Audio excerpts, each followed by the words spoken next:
ನಮಸ್ಕಾರ ರೀ ಸಾಕಾರ ಮಂದಿಗೆ.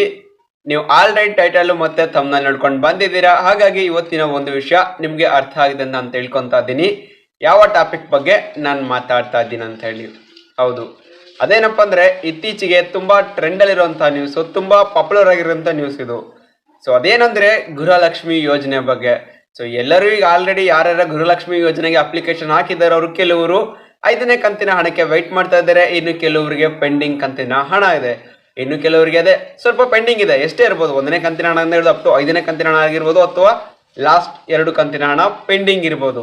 ಇಲ್ಲಿ ಅವರಿಗೆ ಒಂದು ಗುಡ್ ನ್ಯೂಸ್ ಕೊಟ್ಟಿದ್ದಾರೆ. ಆ ಒಂದು ಗುಡ್ ನ್ಯೂಸ್ ಏನಪ್ಪಾ ಅಂತ ಹೇಳಿ ಈ ಒಂದು ವಿಡಿಯೋದಲ್ಲಿ ತಿಳಿಸ್ಕೊಡ್ತಾ ಇದ್ದೀನಿ.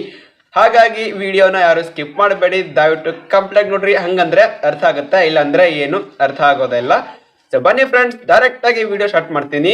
ನಿಮ್ಗೆಲ್ಲ ಗೊತ್ತಾ ಇದೆ ಅಂದ್ರೆ ಕಾಂಗ್ರೆಸ್ ಸರ್ಕಾರ ಗೆದ್ಮೇಲೆ 5 ಯೋಜನೆಗಳು ಜಾರಿಗೆ ತರುತ್ತೆ. ಅದರಲ್ಲಿ ಬಹುಮುಖ್ಯವಾದ ಒಂದು ಯೋಜನೆ ಅಂದ್ರೆ ಗೃಹಲಕ್ಷ್ಮಿ ಯೋಜನೆ ಅಂತಾನೂ ಹೇಳ್ಬೋದು.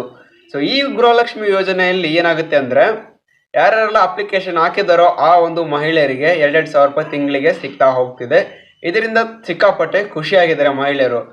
ಸೊ ಈಗ ಅಷ್ಟೇ ಮಹಿಳೆಯರು ಸ್ವಲ್ಪ ಬೇಸರ ವ್ಯಕ್ತಪಡಿಸಿದ್ರು. ಏನಕ್ಕಂದ್ರೆ ಟೆಕ್ನಿಕಲ್ ಇಶ್ಯೂ ಇಂದ, ಹಾಗೆ ಕೆಲವೊಂದು ಅವರ ಬ್ಯಾಂಕ್ KYC ಆಗಿರಲಿಲ್ಲ, ಅದಕ್ಕೆ ಕೆಲವು ಅಮೌಂಟ್ ಕೂಡ ಬಂದಿರಲಿಲ್ಲ.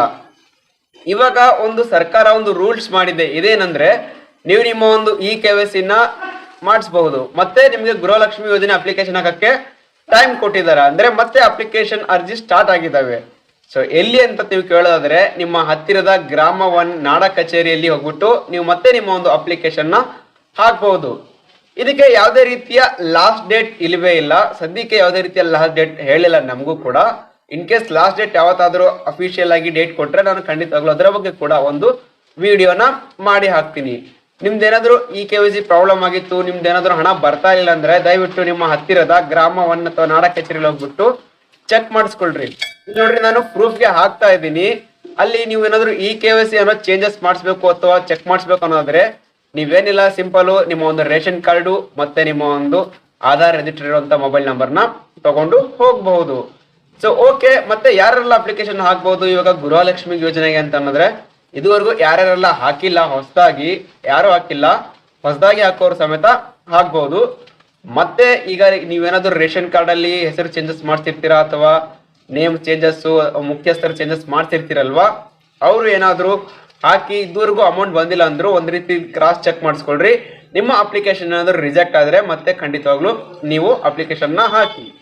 ಅಪ್ಲಿಕೇಶನ್ ಹಾಕಕ್ಕೆ ಬೇಕಾಗಿರೋ ಡಾಕ್ಯುಮೆಂಟ್ಸ್ ಏನಪ್ಪಾ ಅಂದ್ರೆ ರೇಷನ್ ಕಾರ್ಡು, ಮತ್ತೆ ನಿಮ್ಮ ಒಂದು ಬ್ಯಾಂಕ್ ಪಾಸ್ಬುಕ್, ನಿಮ್ಮ ಒಂದು ಆಧಾರ್ ಕಾರ್ಡ್ಗೆ ರಿಜಿಸ್ಟರ್ ಇರುವಂತ ಮೊಬೈಲ್ ನಂಬರು ಬೇಕೇ ಬೇಕು.